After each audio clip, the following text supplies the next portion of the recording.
Hi friends, అందరికీ నమస్కారం. Welcome back to Padma power channel. ఈరోజు మనము కర్రీ పౌడర్ ఎలా చేసుకోవాలన్నది మన వీడియో. అలాగే ఈ గోరుచిక్కుడుకాయల కర్రీ అదే పౌడర్ యూజ్ చేసి మనం కర్రీ ఎలా చేసుకోవాలన్నది చెప్తాను ఈ వీడియోలో. చూసారా, పౌడర్ రెడీ చేసుకున్నాను, అదేవిధంగా కర్రీ కూడా రెడీ అయిపోయింది. ఇప్పుడు మనము ఈ కర్రీ పౌడర్కి ఏమేమి కావాలన్నది చూద్దాము. చూడండి, నేను 1 కప్పు పచ్చిశనగపప్పు తీసుకున్నాను, 1/2 కప్పు కందిపప్పు లేకుంటే నేను ఇది ఎర్ర కందిపప్పు తీసుకున్నాను. అలాగే 1/4 కప్పు మినప్పప్పు, ఎండుమిరపకాయలు, ఎండు కొబ్బరి, హింగు. వీటిని అన్నిటినీ మంచిగా ఆయిల్ ఏం ఒక డ్రాప్ కూడా నేను వేసుకోవడం లేదు, ఆయిల్ లేకుండా డ్రైగానే రోస్ట్ చేసుకున్నాను. మంచిగా వేయించుకోవాలి, సిమ్లోనే ఉంచుకోండి స్టవ్ అన్నది. నేను సిమ్లోనే ఉంచుకొని మంచిగా వేయించుకుంటున్నాను. హై ప్రోటీన్స్ కూడా ఉంటాయి కదా. మనం మామూలుగా చూడండి, ఇది గోరుచిక్కుడుకాయలు ఒక కూరలో ఒక పేరుతో పిలుస్తారు కదా, మటిక్కాయలు అంటారు. కొద్దిగా పప్పు వేగిన తర్వాత మనం ఎండు కొబ్బరితోనే చేసుకోవాలి. పచ్చి కొబ్బరి పనికిరాదు, పాడైపోతుంది కదా పౌడరు.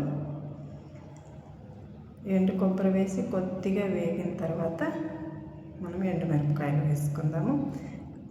ఒక్కొక్కరు ఎక్కువ కారం తింటారు, ఒక్కొక్కరు తక్కువ కారం తింటారు కదా. వాళ్ళు కారం ఎలా తింటారో దాన్ని బట్టి మిరపకాయలు యాడ్ చేసుకోవాలి. వీటిని మంచిగా వేయించుకుందాము. నిల్వ ఉంటుంది ఫ్రెండ్స్, అసలు ఫ్రిడ్జ్లో కూడా పెట్టాల్సిన అవసరం లేదు, బయటనే పెట్టుకోవచ్చు. సరే, ఇప్పుడు దీన్ని రెడీ అయిపోయింది కదా, వేయించుకునేసాము. పక్కన తీసి ఆరబెట్టుకున్నాము. అది ఆరేలోపు మనము ఈ కర్రీ ఎలా చేసుకోవాలని చూద్దాము. ఫస్ట్ నేను కడిగి తర్వాత కట్ చేసుకున్నాను గోరుచిక్కుడుకాయలని. చూసారా, కొద్దిగానే ఆయిల్ వేసుకున్నాను. ఆయిల్ వేడైన తర్వాత ఆవాలు, కొద్దిగా పచ్చిశనగపప్పు, కొద్దిగా మినప్పప్పు, కొద్దిగా జీలకర్ర వేసుకొని పట్టపట్ట అయిన తర్వాత హింగు వేసుకుంటున్నాను. కొద్దిగా వేగిన తర్వాత మనం కట్ చేసుకున్న గోరుచిక్కుడుకాయలు వేసుకుంటున్నాను.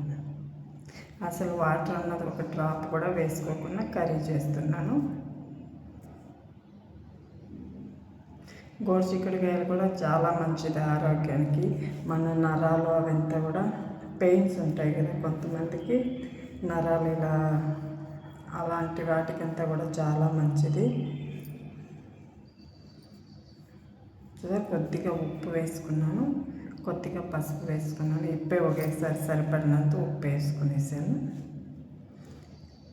రుచికి ఒక్కొక్కరు ఎక్కువ తింటారు, ఒక్కొక్కరు తక్కువ తింటారు కదా, వాళ్ళ టేస్ట్ని బట్టి ఉప్పు వేసుకోవాలి. కొద్దిగా ఇలానే తిప్పుకొని మూత పెట్టుకుందాము. చూసారా, ఆ లోపల అది ఆరిపోయింది కదా.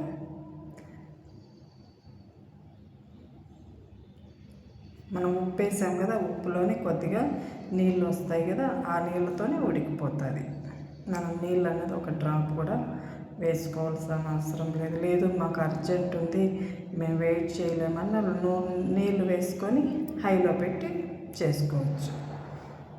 చూసారా, ఇప్పుడు కొద్దిగా చిల్లీ పౌడర్ వేసుకుంటున్నాను. పిల్లలు ఉన్న వాళ్ళకి కర్రీలో ఉండే చిల్లీ పౌడరే సరిపోతుంది, అదే కారం సరిపోతుంది, సపరేట్గా వేసుకోవాల్సిన అవసరం ఉంటుంది. చిల్లీ పౌడర్ వేసుకొని తర్వాత మళ్ళీ ఒక 5 మినిట్స్ మూత పెట్టి ఉంచుతాం.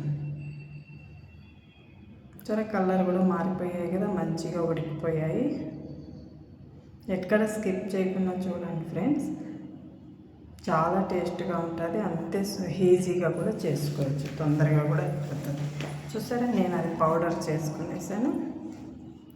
మనం ఏ కర్రీ చేసుకున్నా వేసుకోవచ్చు. దొండకాయ కానీ, క్యాబేజీ, కాలీఫ్లవర్, బీన్స్, ఏ కర్రీకైనా వాడచ్చు. ఇలా మనం పౌడర్ చేసి పెట్టుకుని ఇస్తే అన్ని కర్రీలకి వాడుకోవచ్చు. టేస్ట్ బాగుంటుంది, ఆరోగ్యానికి కూడా మంచిది. చూసారా, వేసుకునేసాను. ఇప్పుడు మనం ఆల్మోస్ట్ మన కర్రీ రెడీ అయిపోయినట్లే. ఆ పౌడర్ వేసిన తర్వాత, ఎందుకంటే పౌడర్ అంతా అన్నీ వేయించుకున్నాం కాబట్టి ఎక్కువ కూడా ఉంచాల్సిన అవసరం లేదు. ఇప్పుడు మనం సరి అయిన బౌల్లో తీసుకొని సర్వ్ చేసుకున్నాం. ఎవరైనా మన ఛానల్ కొత్తగా చూస్తుంటే సబ్స్క్రైబ్ చేసుకోండి ఫ్రెండ్స్. అలాగే మన వీడియో ఎలా ఉన్నదన్నది లైక్ చేసి కామెంట్ చేయండి. ఇంతవరకు మన ఛానల్ చూస్తూ ఎంకరేజ్ చేస్తున్న ప్రతి ఒక్కరికి నా ధన్యవాదాలు. Thank you so much.